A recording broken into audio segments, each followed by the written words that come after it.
প্রচারে নতুন গতি, কর্মীদের সঙ্গে হাত মিলিয়ে দেওয়াল লিখলেন কবি দত্ত।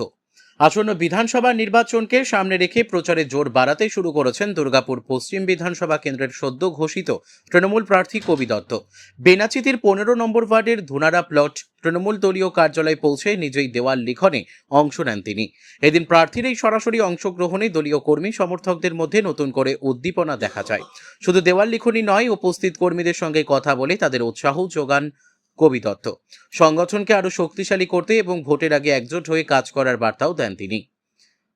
রাজনীতির ময়দানে নতুন হলেও কবি দত্তের এই সক্রিয় উপস্থিতি ইতিমধ্যেই কর্মীদের মনোবল বাড়িয়েছে বলে মত রাজনৈতিক মহলের একাংশের।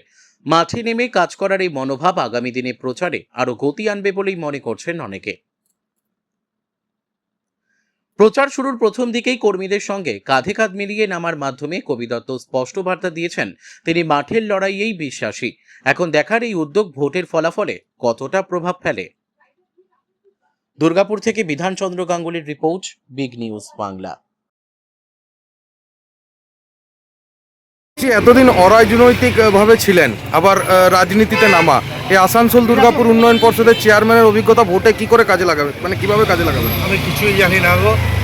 মানে এ তো মানে শৈশব না, ইনফ্যান্ট রাজনীতিতে এইমাত্র পা দিলাম। এবার তোমরা যে অর্থে রাজনীতি বোঝো বা বলো, আমার কাছে রাজনীতির অর্থ কিন্তু আলাদা। আমি সেই রাজনীতিতে পা দিলাম যে রাজনীতিতে আমি মানুষের জন্য কিছু করতে পারবো, করার চেষ্টা করবো তোমাদের জন্য, সবার ইয়েতে। তো ব্যাস প্রার্থনা করি উপরওয়ালার কাছে যাতে সেটা করতে পারি, আমি সেই শক্তি যেন আমার থাকে, সেই শক্তি যেন উনি আমাকে দেন। সাধারণ মানুষের মাননীয় মুখ্যমন্ত্রী আমাকে যে দায়িত্ব দিয়েছেন সেই দায়িত্বটি আমি ঠিকমতো পালন করতে পারি, এটা উপরওয়ালার কাছে প্রার্থনা করি। Thank you. জয় বাংলা।